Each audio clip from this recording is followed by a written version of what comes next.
Muy bien, pues buenas tardes a todos y a todas. Empezamos esta mesa redonda sobre la participación en la defensa de los derechos, que los derechos, como es bien sabido, no caen del cielo, sino que hay que trabajarlos.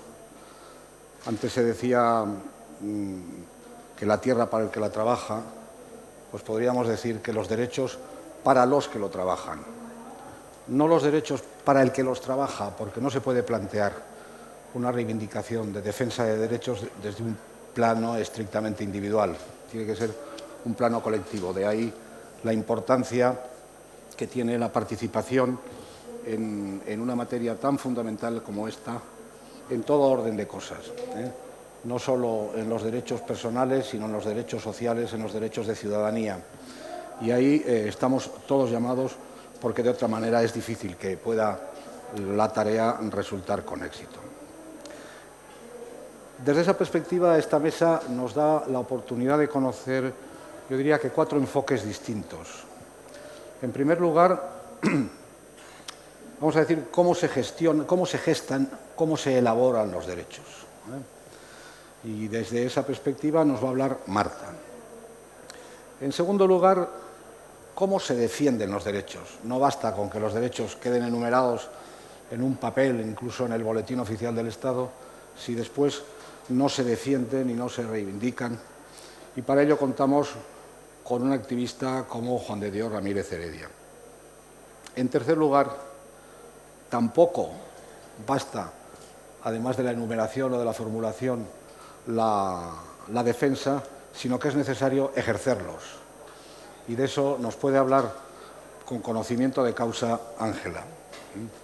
Y finalmente, esta mesa queda yo creo que muy completa si conocemos de qué medios nos podemos servir, qué instrumentos están a nuestro alcance en estos momentos como para poder avanzar en esta línea, en este propósito, en este objetivo de la defensa de los derechos.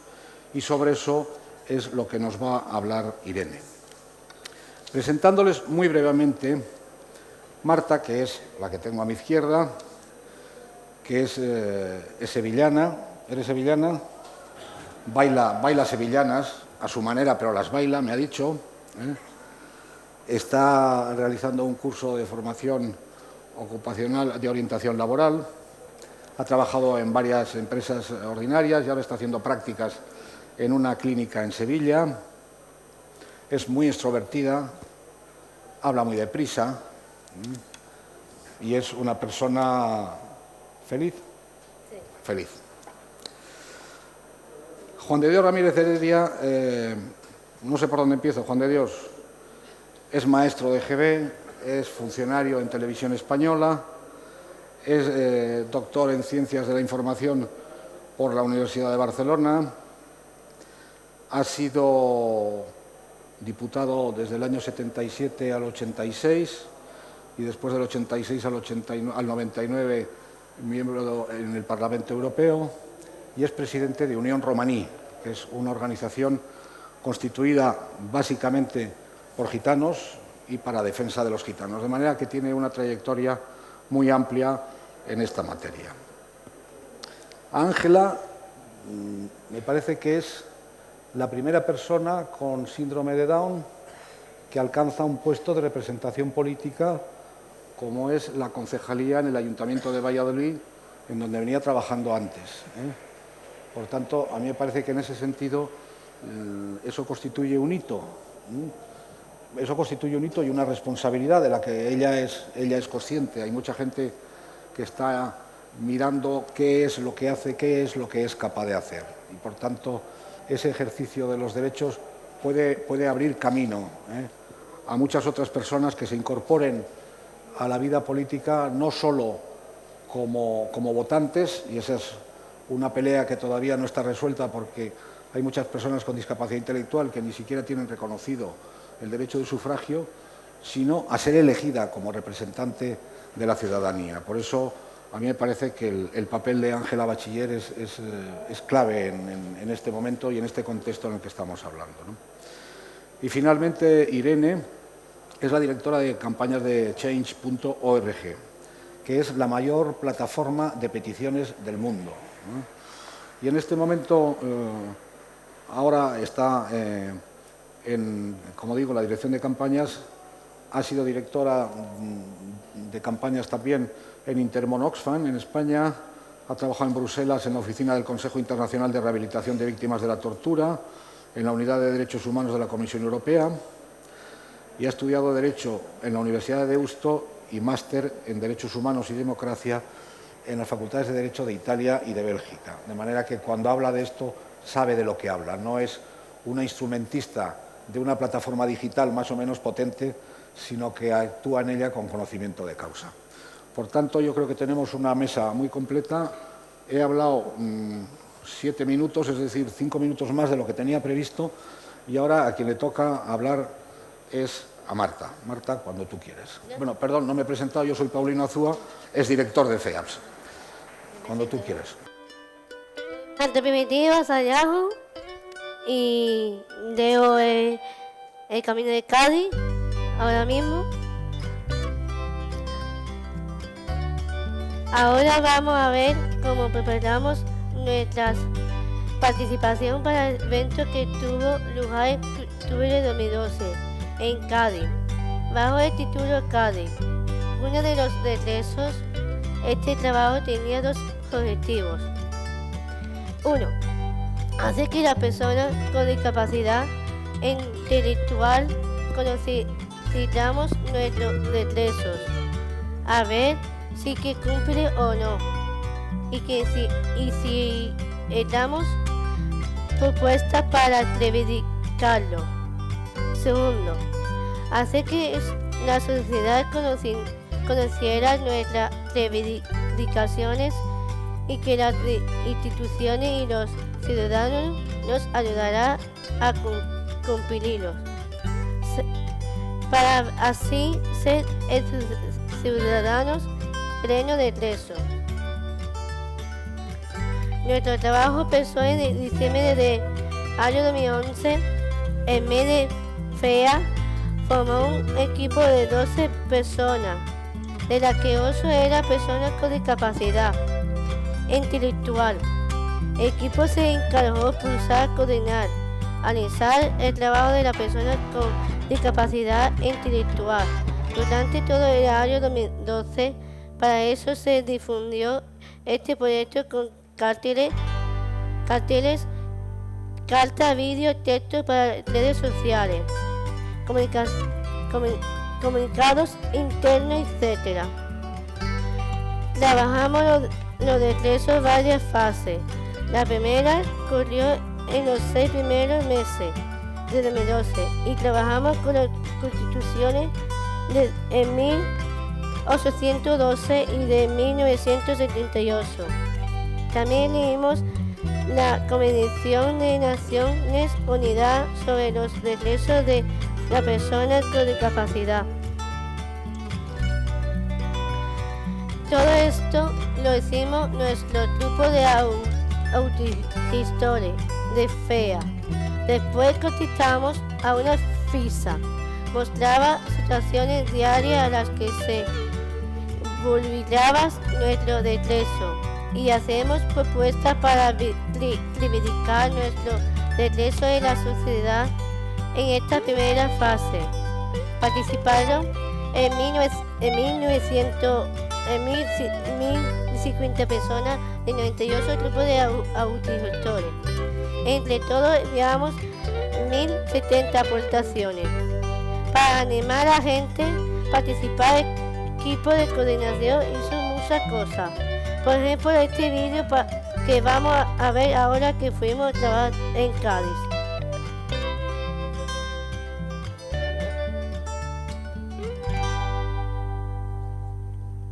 Vale. Sí.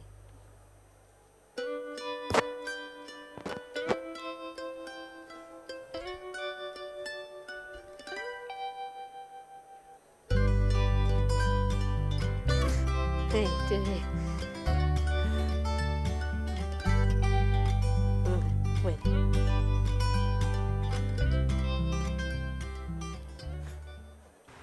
Sí, está el vídeo ahí.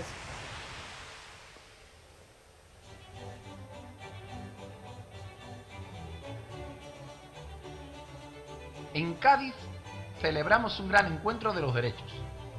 ¡Viva la Pepa! Este año celebramos el 200 aniversario de la primera Constitución española, la PEP.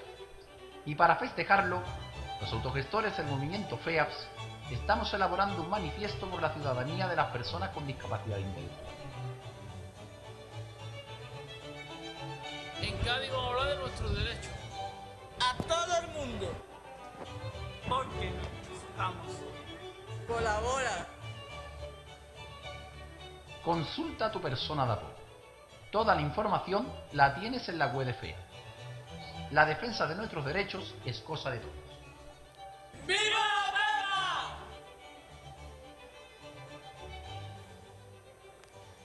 Desde Sevilla, equipo de coordinador también hizo videoferencia con grupos de ferentes, sitios en España, La Rioja, Murcia, Bilbao, Segovia y Palencia, etc.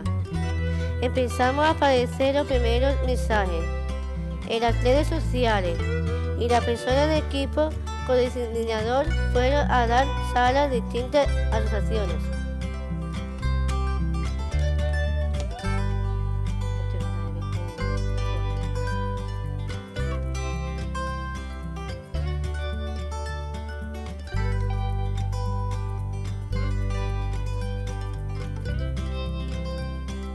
E incluso una entidad llamada Aperfin Segovia organizó un desayuno solidario para sacar dinero para colaborar con el proyecto.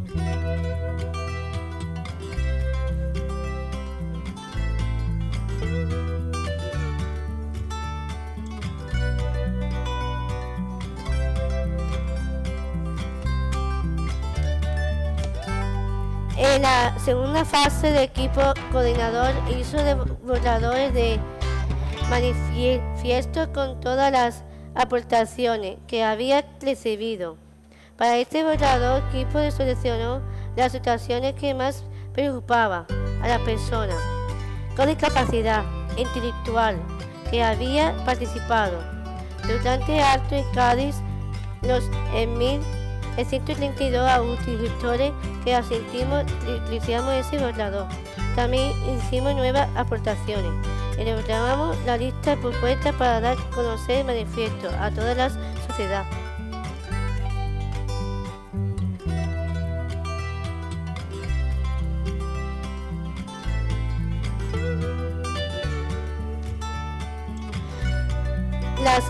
Las 132 personas con discapacidad que tuvimos representamos a todas las que había reflexionado sobre sus derechos durante todo el año 2012.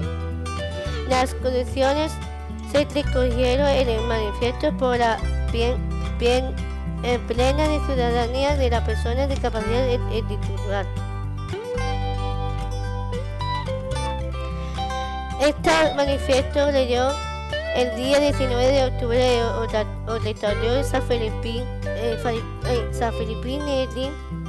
Este acto estuvo dirigido por dos maestros de ceremonia manejeños. A posteriores, en este momento estuvimos presentes muchas personalidades de nuestro movimiento asociativo. También nos vivieron muchos invitados de distintas instituciones políticas, sociales y medios de comunicación. Acto fue seguido a través de internet por 1.470 personas. Además, en 1.071 auditores de distintas zonas de padres reuniones en torno a una pantalla a ver la lectura del manifiesto. Cuando finalizó el acto de auditorio, nos fuimos a la plaza de San Antonio. Allí realizamos un acto simbólico y se leyó de nuevo el documento. Queríamos que los ciudadanos de a pie los conociera. Partimos 500 ejemplares. El manifiesto se ha presentado ante la trena y también el acto de 20 de noviembre de reivindicación de FEA. En distintas demostraciones se ha dejado explicando las actividades que ha realizado FEA por toda España. Para finalizar, quiero decir en nombre de todos los agricultores que este manifiesto presentamos nuestra regreso de lo de todos nosotros somos nosotros los que lo difundimos y defendemos.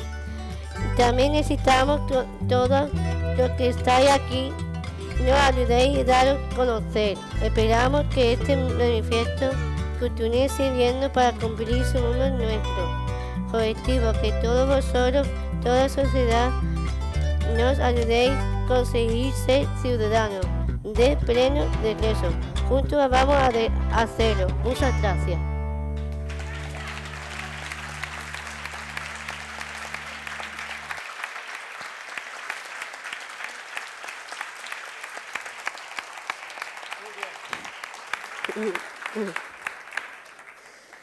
Bien, tengo una gran capacidad para meter la pata y me estoy dando cuenta que en la presentación de Marta precisamente no aludí a lo fundamental o no aludí suficientemente, que era a su papel en la preparación del manifiesto para la plena ciudadanía. Por cierto, este manifiesto hay copias aquí para que si al final alguien quiere recogerlas, pues están a vuestra disposición. Y sin más, Juan de Dios, de quien también me olvidaba antes de decir que es abogado, además de leer otras cosas, cuando quieras. Buenas tardes, queridos amigos. Supongo que funciona el micrófono, ¿verdad? Sí. Muchas gracias. Yo creo que la primera obligación que tengo es responder a una cierta incógnita que adivino en la mayoría de ustedes. ¿Qué hace un gitano aquí? ¿Qué hace el presidente de la Unión Romaní en un acto como este, tan definido, con objetivos tan precisos y con unos protagonistas como los que tengo a mi izquierda y a mi derecha, tan absolutamente únicos y singulares?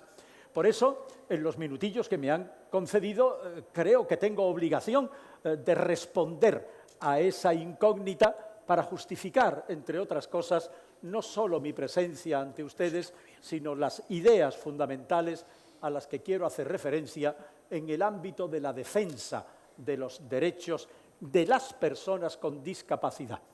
Me van a perdonar si en algún momento de mi intervención se me escapa el concepto o la expresión minusválido que hoy día está tan atacada, pero que hace años era lo que decíamos todos. Y lo noto cuando en el ámbito de mis conversaciones particulares con alguien sale el término, la mirada me fulmina.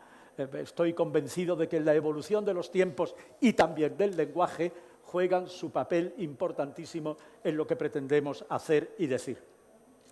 Miren ustedes, el ámbito de mi lucha de todos los días por el pueblo gitano, la comunidad en la que nací, en ese precioso pueblecito marinero que está al sur de la península, en Puerto Real, en la provincia de Cádiz, pues me llevó a tener un cierto protagonismo en la vida social y luego en la vida pública de este país. De tal manera que en esa lucha personal contra el racismo, en defensa de los derechos de las minorías, generalmente cuando en alguna de mis intervenciones en cualquier sitio de España alguien me advierte y me dice: ten cuidado que entre el auditorio conocemos que hay 3 o 4 racistas, que los hay y que además muchos de ellos ni siquiera lo ocultan. Y es el momento que yo aprovecho para decirles, ¿verdad que estáis contentos con la Constitución que tenemos? La Constitución que ha hecho posible que los españoles tengamos un régimen de libertades para poder defender nuestros derechos, para ser protagonistas de nuestro destino. ¿Verdad que sí, que es el gran texto que ha hecho posible que vivamos en libertad más años que nunca en la historia de este país? ¿Sí? Bueno, pues que sepáis que la Constitución de España tiene un cierto perfume gitano, porque está firmada por mí, porque soy padre de la Constitución, porque la Constitución de nuestro país lleva la firma de un gitano. Querida Ángela, en eso somos los dos elementos extraños, tal vez en este mundo difícil en el que nos ha tocado vivir. Tú ejerciendo una actividad política como concejala en un ayuntamiento tan importante como es el de la capital de este territorio, y un humilde diputado gitano que también representó en su momento una singularidad en la vida pública y política de este país. Pero hay más, pero hay más. Un día, trabajando en Cáritas Diocesana de Barcelona, que es el lugar donde encontré acogida para llevar adelante las ilusiones que de alguna manera empezaban a anidar en mi corazón, me dijeron, oye, ¿por qué no te haces cargo de la dirección de una escuela que va a cerrar y que hasta ahora ha estado dedicada a los minusválidos, que se decía antes? Yo entonces tenía 25 años o 26, no creo que tuviera más. Y me pareció que era un reto que merecía la pena luchar por él.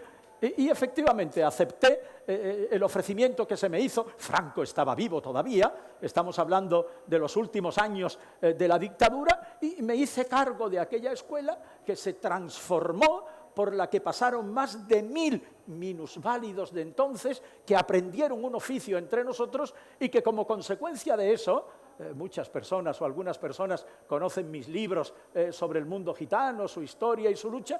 Pocos conocen que he escrito 3 libros sobre esta materia que nos ocupa, 2 reflejando mi experiencia y los frutos de mi trabajo en aquella escuela de readaptación profesional San Juan Bosco que dirigí y que me hizo estar muy en contacto con esta realidad, y que sobre la experiencia allí adquirida apuntaré algunas ideas en la línea de lo que se me ha encomendado de cómo se defienden o cómo hay que trabajar para defender los derechos adquiridos.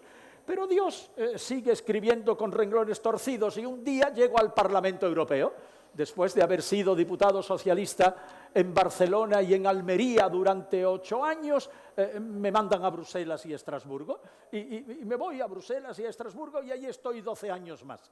Normalmente a los diputados se nos dice, al empezar una legislatura, escribe en una hoja las 2 comisiones a las que quieres pertenecer. Pon en la número 1 la que quieres y en la número 2 la que te vamos a dar si es que no te podemos complacer con la primera.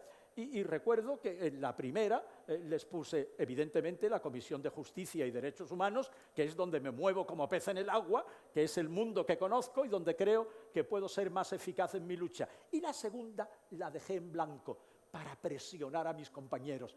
Oye, toda vez que no he puesto nada en la segunda, la primera me la dais. O sea, la primera no es negociable. Y en la segunda, pues me ponéis donde os parezca.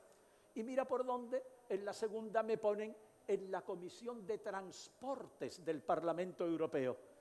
Y digo yo, ¿y yo qué demonios sé de transporte?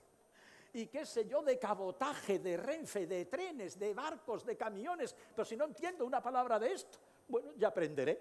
Y en esa comisión empecé a trabajar, hasta que, como es natural, a los pocos días pensé en este mundo al que he dedicado tantos años de mi vida, y dije, aquí hay que hacer algo en favor de los minusválidos que decíamos entonces.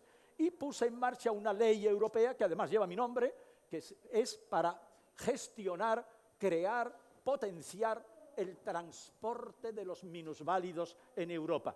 Si lo buscáis por internet encontraréis la ley Ramírez Heredia, que es la que potencia y desarrolla toda esa actividad. Es decir, creo, queridos amigos, y con esto termino esta justificación, alguna legitimidad creo que tengo para dirigirles la palabra hoy, en estos momentos en los que, rodeado de personas por las que siento un cariño entrañable y una dedicación absoluta, puedo desarrollar un par de ideas que justifiquen la idea que se me ha encomendado. La primera cosa, queridos amigos, es tener claro que el mundo de la discapacidad tiene una serie de derechos que cubrir, una serie de obligaciones que cumplir, que no pueden ser de ninguna de las maneras negociables. No entramos en el ejercicio pleno de los derechos que les competen a las personas que sufren esta discapacidad como transacción política o social de que yo te concedo esto, te concedo un centro de desarrollo comunitario, voy a hacer que en la legislación municipal, nacional o autonómica se cubran determinadas, ¿a cambio de qué? No. El concepto de dignidad del ser humano, del que están investidos también estas personas, es algo tan sagrado que la reivindicación, queridos, de esos derechos no son negociables y por lo tanto hay que plantearlos ante quien corresponda con toda la energía del mundo y con toda la seguridad de que en la defensa firme de la defensa de esos derechos podemos salir victoriosos. Pero es que además, es que no nos cabe otra alternativa. Es que el simple gesto de debilidad que parece que sería inherente a la propia imagen física de las personas que padecen esta discapacidad, vaya inherente a la concesión de lo que se les debe por obligación y se les dé bajo el concepto de caridad trasnochada. Mirad, cuando se lucha por los derechos humanos, queridos amigos, hay que hacerlo con el convencimiento de que eso que estamos exigiendo nos corresponde y nos pertenece, y que bajo ningún concepto, y les habla un hombre cristiano, y que bajo ningún concepto podemos aprovechar bajo la capa de la caridad lo que se nos debe por un derecho elemental de justicia. Y hay quienes practican esta actividad y lo hacen muy loablemente desde muchas y diversas concepciones. Hay quien lo hace por un sentimiento religioso absolutamente legítimo, hay quien lo hace desde un activismo político absolutamente digno de toda solidaridad, hay quien lo hace simplemente desde la concepción elemental de la dignidad del ser humano y que al margen de ideas religiosas o de militancias políticas entrega una parte de su tiempo a la defensa de los derechos de las personas que en este caso más lo necesitan. Queridos amigos, la debilidad, por otra parte, hace que los políticos, los que detentan los poderes reales de la sociedad, se llame el dinero, se llame el poder militar, se llame el poder político, en la medida en que quien escribe en las páginas del Boletín Oficial del Estado tiene en la punta de su bolígrafo el arma más mortífera o más eficaz para hacer posible la transformación de la sociedad, tiene que tener en cuenta, debe saber que por parte de los colectivos, horrible palabra que se dice ahora, de las personas que están integradas en una determinada esfera en la que se divide la sociedad, en este caso los discapacitados, lo hacen desde la firmeza y la seguridad de que su reivindicación, como decía al principio, es innegociable. Porque de lo contrario, no quisiera hacer ninguna apelación sentimental a la historia, pero la historia muy reciente, una vez más estamos unidos, discapacitados y gitanos, Hitler nos llevó a las cámaras de gas, llevó a las cámaras de gas a los gitanos, a los judíos, a los discapacitados, no les gustaba la gente que de alguna manera distorsionaba la imagen que aquel terrible monstruo de la naturaleza había concebido en aquella época. Un sentimiento más para sentirnos unidos en esa lucha difícil que indudablemente tenemos que protagonizar. Creo que me vais a entender muy bien, me vais a entender todos si digo con una imagen, si queréis, literariamente muy gráfica. En la defensa de los derechos de los discapacitados hay que enseñar los dientes.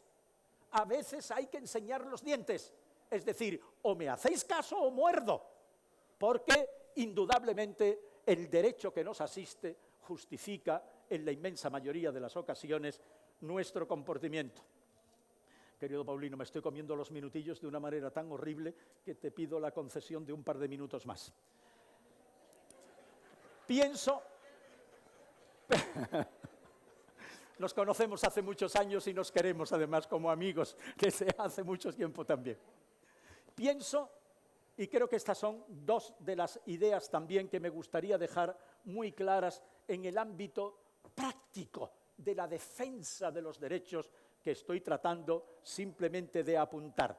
Y que pasa, queridos amigos, por tener en cuenta la consecución de tres objetivos, y con esto termino, expresados muy elementalmente.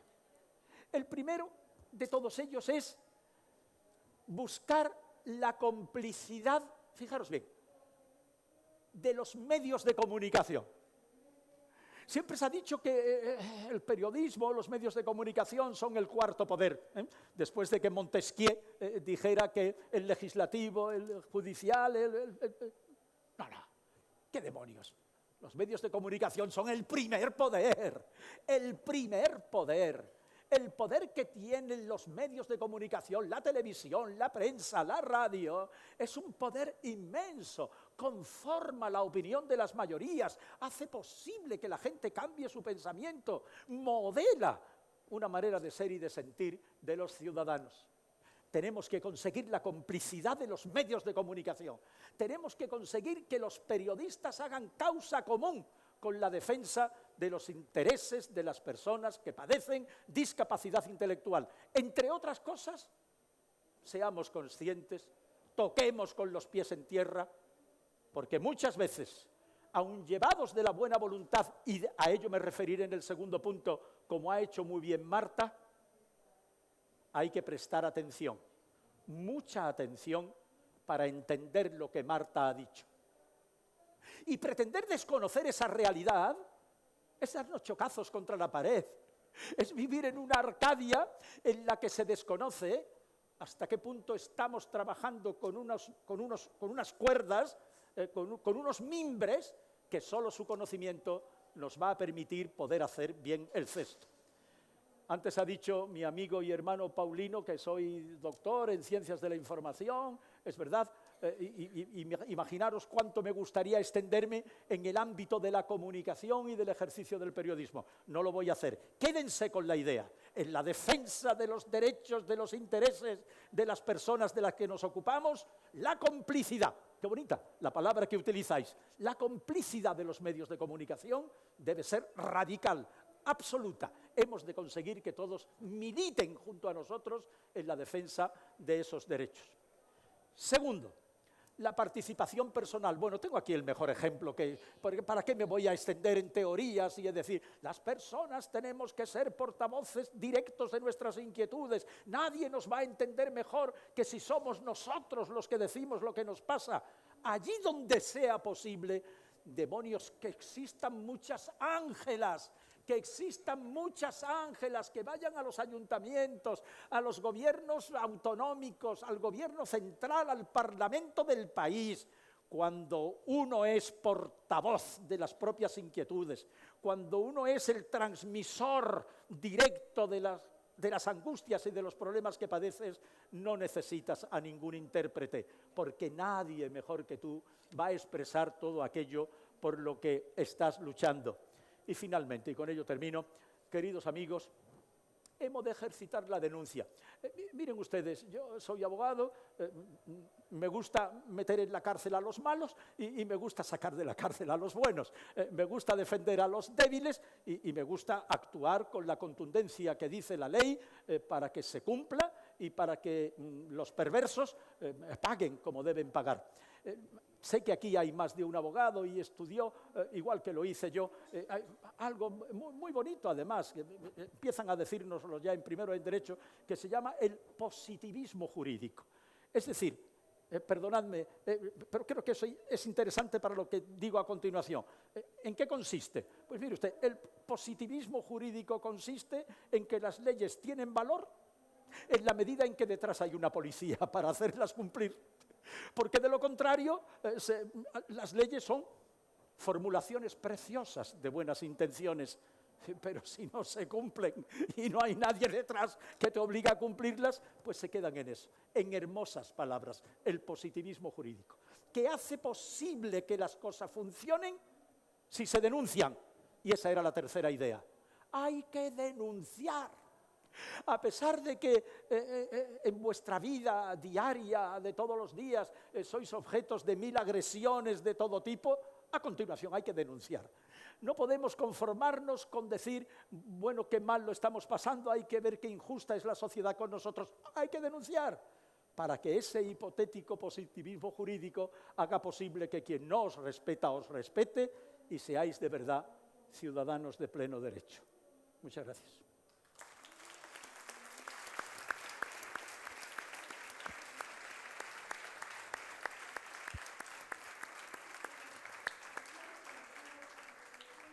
Me pasa un poquillo, ¿no, Paulino? Juan de Dios, sé el esfuerzo que has hecho por ceñirte a un tiempo. Bueno. Y lo valoro. Muy bien. Ángela, cuando tú quieras.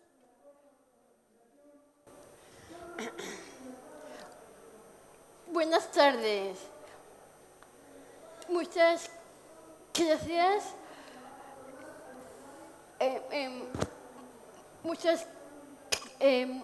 Muchas gracias por su invitación. Estoy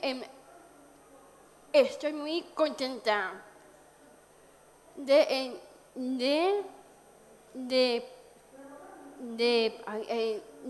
participar en esta mesa.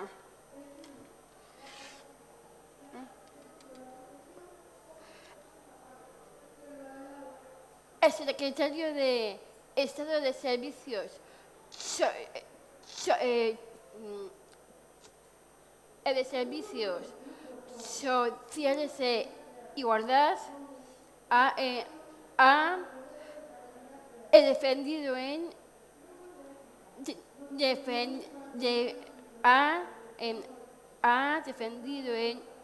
Nueva York por añadir a los objetivos del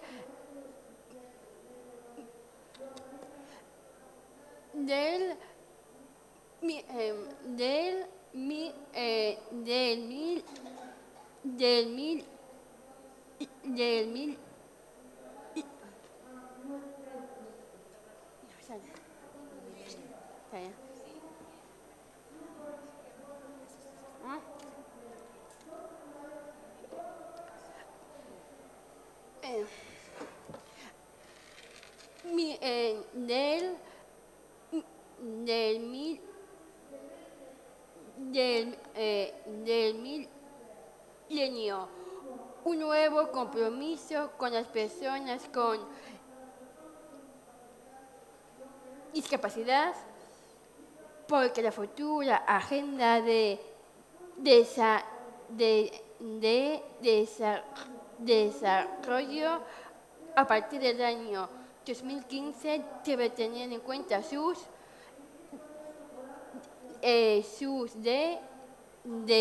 derechos.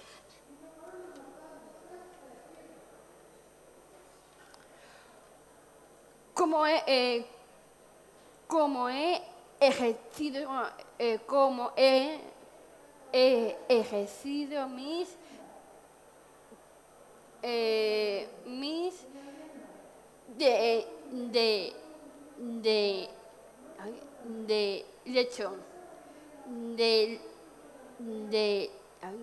derecho a la educación. Fui al colegio Eloísa Soto en 1984.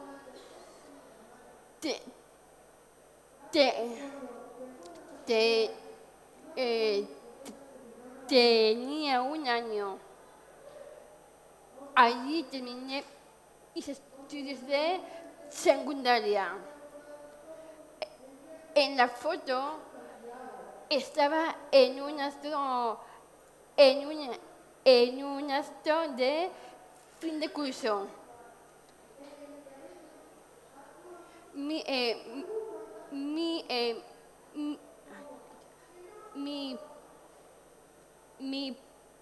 profesora inventó un sistema de lectura para mí y a los 6 años leía y escribía. Mis padres me pusieron una profesora de apoyo en casa.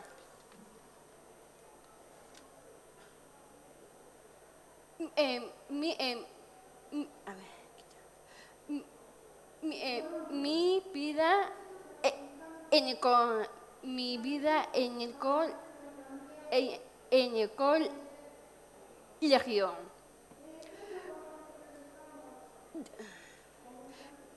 Estos años fui una estudiante más. Nunca me sentí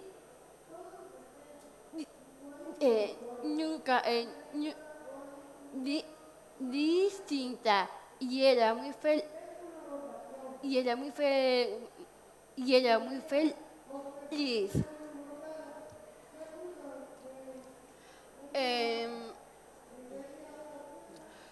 Cuando tenía 4 años, aprendí a esquiar. Y me he ido una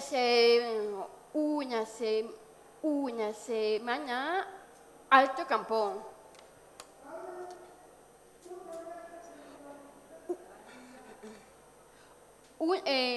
Un reto, terminar secundaria y administrativo. Gran esfuerzo. El día comenzaba a las 8 de la mañana. Volvía del colegio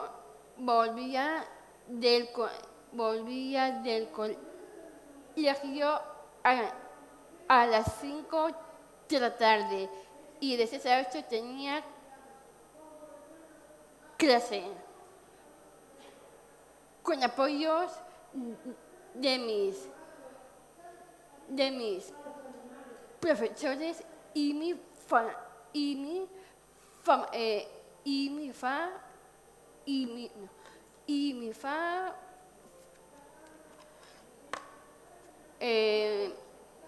familia y muchas horas de estudio. El instituto. Estudié en Alca Real. Fue un gran cambio. Estuve muy integrada con mis compañeros y profesores que me ayudaron con clases de apoyo. Un mayor esfuerzo con las asignaturas que eran muy complicadas, como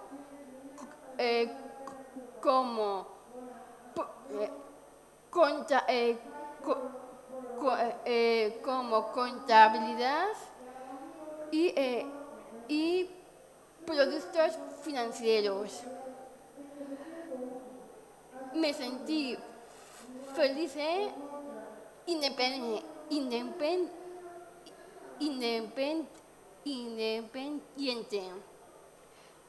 En esta foto estaba con mis compañeros del instituto en una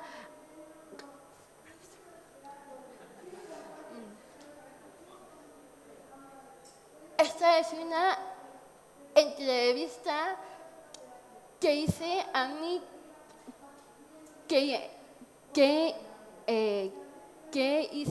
tutor. Y estoy con Rosa, que está en mi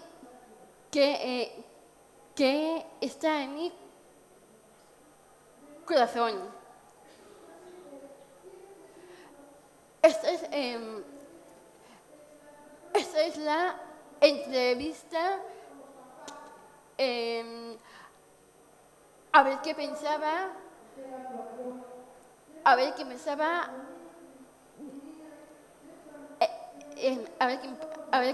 de una persona con síndrome de Down.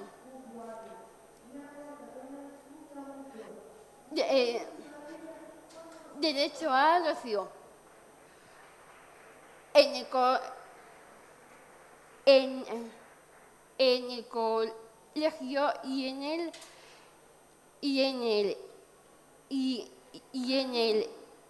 el instituto he participado en todas las actividades. En esta foto estoy esquiando en Alto Campo. En la siguiente estoy haciendo una obra de teatro. Y aquí estoy haciendo el espagal. En el barrio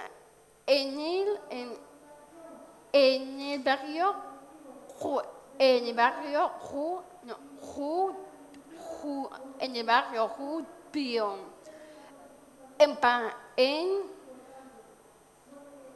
París.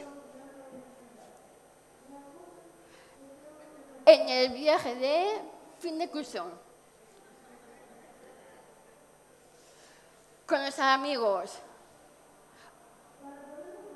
Nunca me he sentido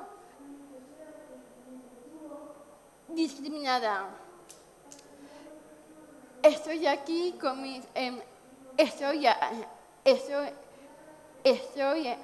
estoy aquí con mis compañeras de trabajo tomando un café.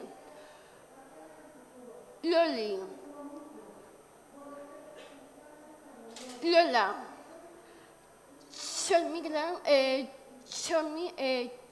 mis grandes amigas.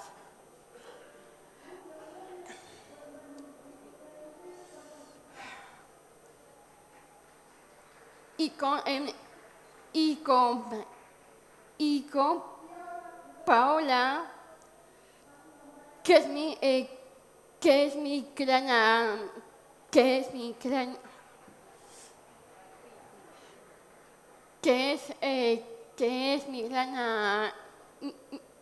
gran amiga y que es guapa.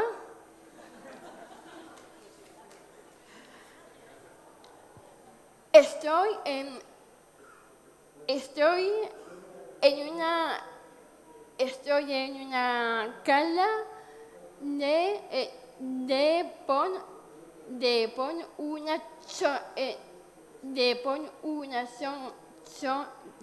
una sonrisa en tu vida. Y eso es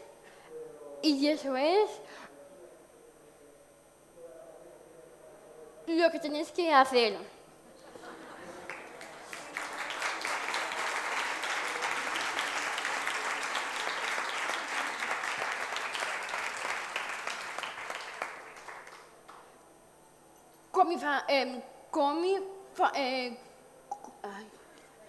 Con mi familia. Y aquí estoy en Berlín,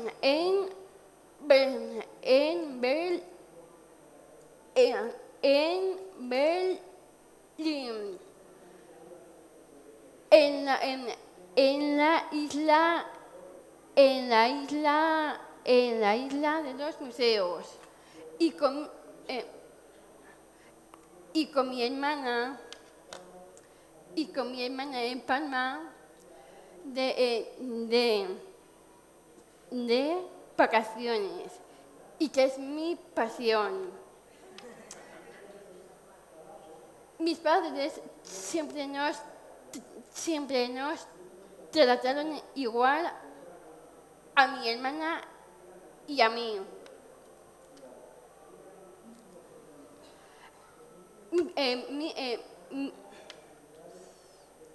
Mi primer contacto con el trabajo fue en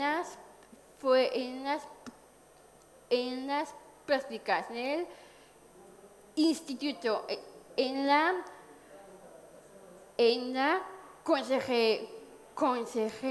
Consejería de Educación. Estoy con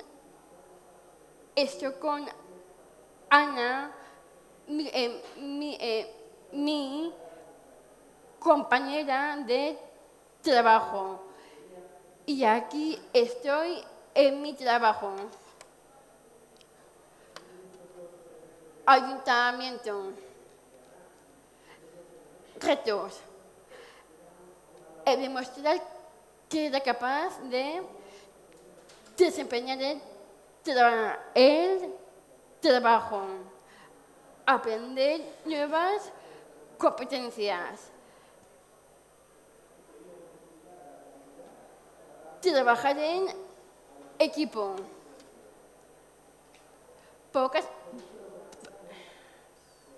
Pocas dificultades. Me he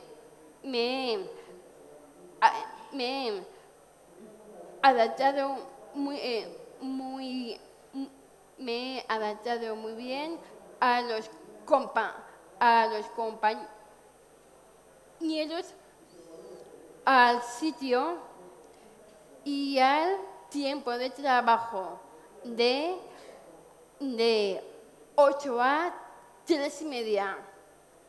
Al principio todo era nuevo, pero he contado con el apoyo de todos mis compañeros, especialmente a Rosa Hernández, concejala de Bienestar Social,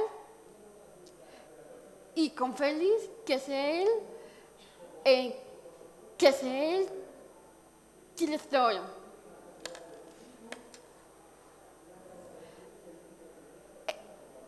El empleo. Me han enseñado a tener responsabilidad, madurar, esforzarme, ser independiente, administrar mi sueldo, que tengo una cuenta bancaria con mi tarjeta que voy a comprar con ella. Todos los días aprendía algo nuevo y he ido siempre muy contenta al trabajo.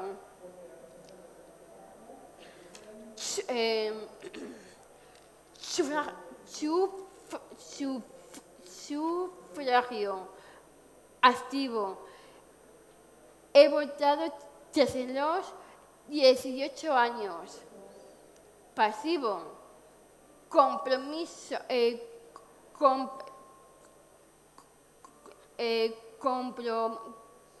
Compromiso político como concejala. Quiero hacer visible la discapacidad, defender el voto,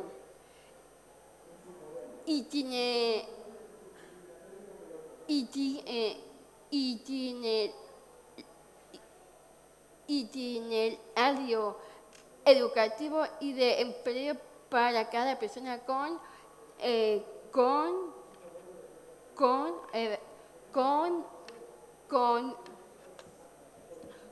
distinta capacidad.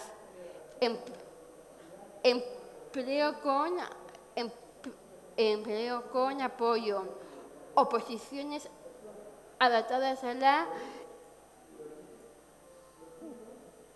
discapacidad psíquica. Apoyar al movimiento asociativo para que defiendan nuestros intereses. Entre entre todos y todas, eso es. Podemos. Muchas gracias.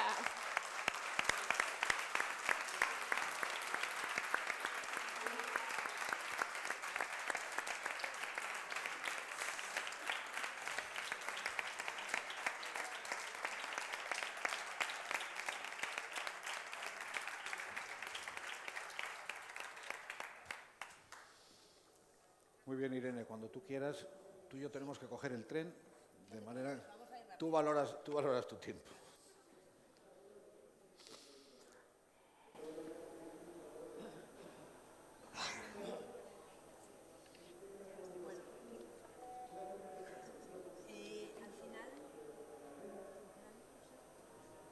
No, vale. Lo que yo voy a contar, mucho de ello ya lo hemos visto aquí. Porque yo una de las cosas que quería contar, pero entiendo que gran parte de la gente que está aquí hoy ya lo sabe, es que tenemos poder. Que tenemos muchísimo más poder como personas del que a veces creemos o del que nos suelen decir que tenemos. Para mucha gente esto todavía provoca como un poco de incredulidad, ¿no? Perdón, vamos a poner esto en su sitio, estupendo. Y para otros es algo muy revolucionario. Y afortunadamente yo tengo la suerte de ver cada día en mi lugar de trabajo, en esta plataforma de peticiones llamada change.org, como miles de personas cada día luchan por el cambio,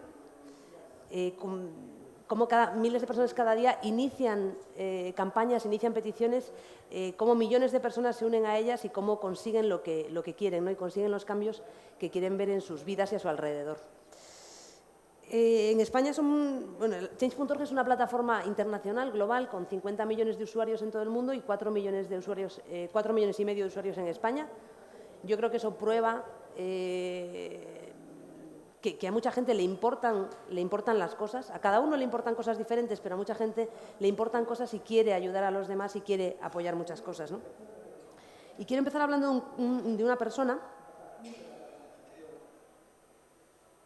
Bueno, vamos a ver. Está funcionando esto muy bien. Que es Isabel.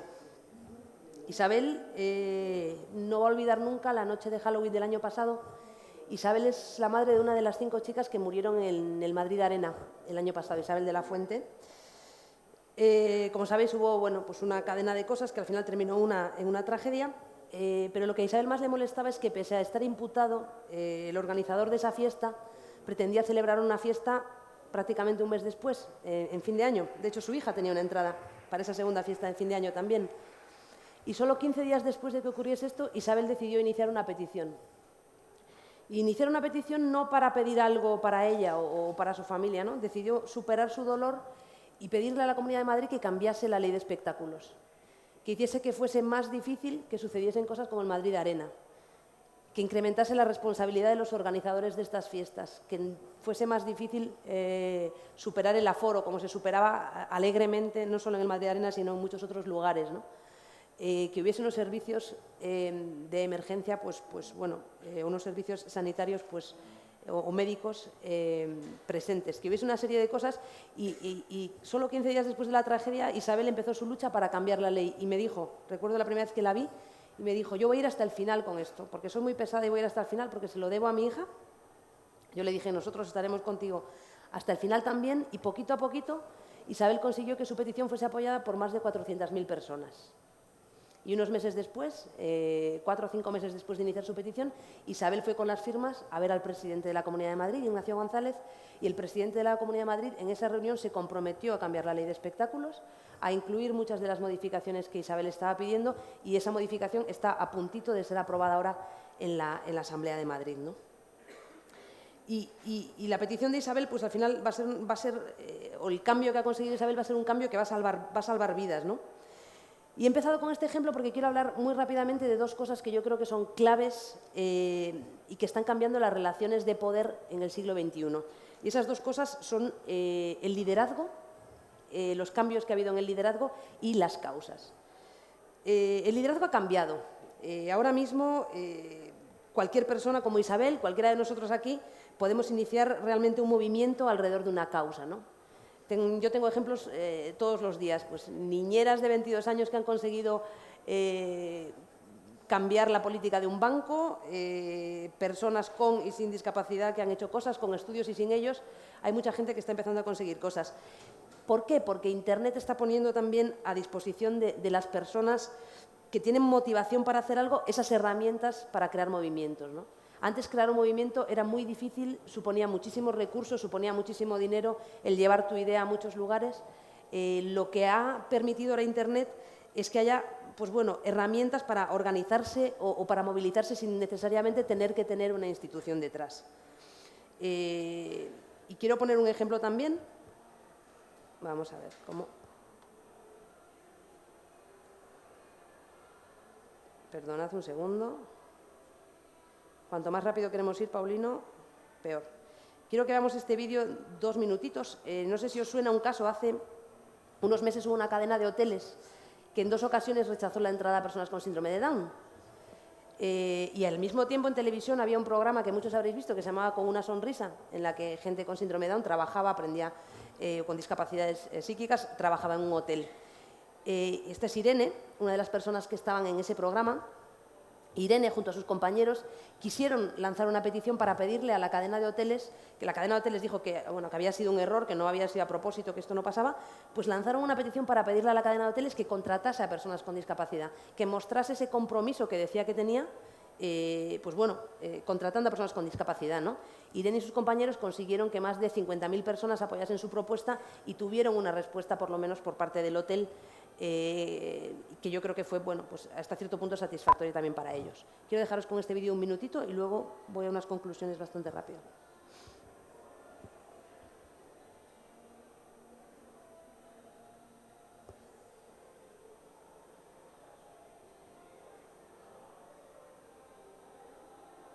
No sé si está funcionando. Sí, no. Hola Patricia. Hola Sergio. Hemos oído unas noticias sobre vosotros que decían que un grupo con chicos de síndrome de Down quería irse de viaje a vuestros hoteles. Y vosotros le habéis dicho que se fueran a otros hoteles porque podía molestar a vuestros clientes. Yo nunca molesto, perdona que te diga. Yo no molesto en ningún sitio. ¿Tú molestas? Ni yo tampoco. Yo no molesto. A mí no me gusta hablar de discapacidad. Somos personas con capacidades diferentes. ¿Qué son las capacidades diferentes? Pues son las diferencias que tenemos unos entre otros. Uno sabe sonreír, otro sabe pues agradar, otro ayudar, otro enseñar. Y así es como somos las personas. A mí me gusta haciendo el tonto. Y yo también. Pero ya somos 2 haciendo el tonto. Todos somos diferentes. Nosotros sabemos muy bien cómo funciona un hotel por dentro, porque hemos participado en el programa Con una sonrisa que se emite en Televisión Española. Y ahí demostramos cómo se puede trabajar en un hotel con ayuda y mucho esfuerzo. Nos da mucha rabia que no aceptéis a personas con capacidades diferentes porque creáis que molestan en vuestro hotel. Primero tendrían que conocer a esa gente y una vez que las conocieran se sorprenderían porque a lo mejor son mejores personas que las que no tienen discapacidad. Os pedimos que os comprometáis públicamente a contratar a personas con capacidades diferentes porque nos lo merecemos.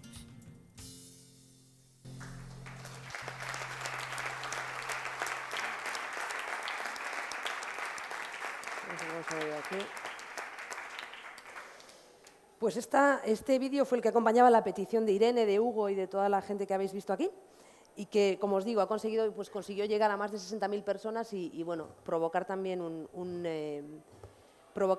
una respuesta por parte de la cadena hotelera, ¿no? Entonces os hablaba del liderazgo, de cómo cualquier persona ahora puede liderar un movimiento. Pero este vídeo también me sirve para ejemplificar lo siguiente que os quería contar, que son las causas. Tradicionalmente en el mundo pues, se luchaba por causas muy amplias, ¿no? Se luchaba contra el hambre en el mundo, se luchaba contra el cambio climático, se luchaba pues, bueno, contra causas muy amplias. ¿Qué es lo que ha cambiado también ahora? Y obviamente para trabajar esas causas siempre hacía falta pues, tener grandes organizaciones detrás. ¿Qué es lo que ha cambiado? Que hoy millones de personas se mueven por nuevas causas, por causas pequeñas por problemas concretos que tienen una solución concreta y pequeña, pero posible y muy cercana, ¿no? Como acabamos de ver. Y toda esa cola de la movilización ciudadana, ese conjunto de acciones está empezando a desafiar un poco también el modelo tradicional y a establecer una nueva relación. En Change.org, en España, solo este último mes ha habido más de 2.000 personas que han creado peticiones por temas que les importan, ¿no? Y muchas de ellas están consiguiendo avances. ¿Qué es lo que esto muestra también? Que la agenda ya no es una y la agenda ya no la fijan solo una serie de poderes. La agenda también la fijamos nosotros, la fijáis vosotros, cuando queréis y utilizáis estas herramientas para impulsar cosas que os importan. Voy a tener que saltarme alguna parte porque sé que vamos muy mal de tiempo, pero la idea con la que llegué y la idea con la que me gustaría cerrar es que durante mucho tiempo nos han dicho a los ciudadanos que no podemos cambiar las cosas, que nuestra manera de participar es votando en una urna cada 4 años y, y ahí nos hemos quedado, ¿no? Y yo creo que eso ha cambiado y eso ha cambiado para siempre. Las personas queremos participar, estamos buscando los mecanismos para participar y queremos participar en los asuntos de todos, tener algo que decir y también poder mostrar nuestros problemas, denunciar, como decía Juan de Dios. Y lo que intentamos desde Change.org es poner esas herramientas de manera sencilla a disposición de los ciudadanos para que puedan hacerlo. Lo que ha conseguido Internet es eliminar muchas de las barreras que existían antes para que cualquier persona, hasta las personas que pueden parecer más débiles, se conviertan en líderes de movimientos, ¿no? Y ha conseguido que esas ideas se puedan distribuir de una manera rapidísima por todo el mundo y contar con el apoyo de muchísimas personas.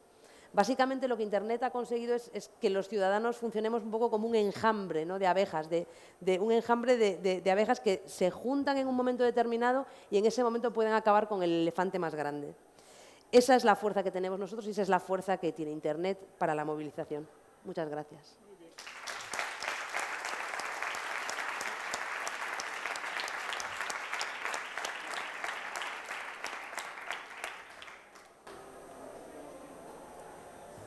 Tendríamos tiempo para una intervención si alguien de la sala quiere plantear. Estamos un poco urgidos, pero en fin, que no se diga. Bueno, pues recuerdo que aquí hay ejemplares del Manifiesto por la Plena Ciudadanía de las Personas con Discapacidad Intelectual o del Desarrollo. Para quienes lo hayan leído, merece la pena que lo lean, lo mediten, lo guarden e intenten ponerlo en práctica, no solos, todos juntos, como se ha dicho varias veces en esta mesa. Muchas gracias a todos.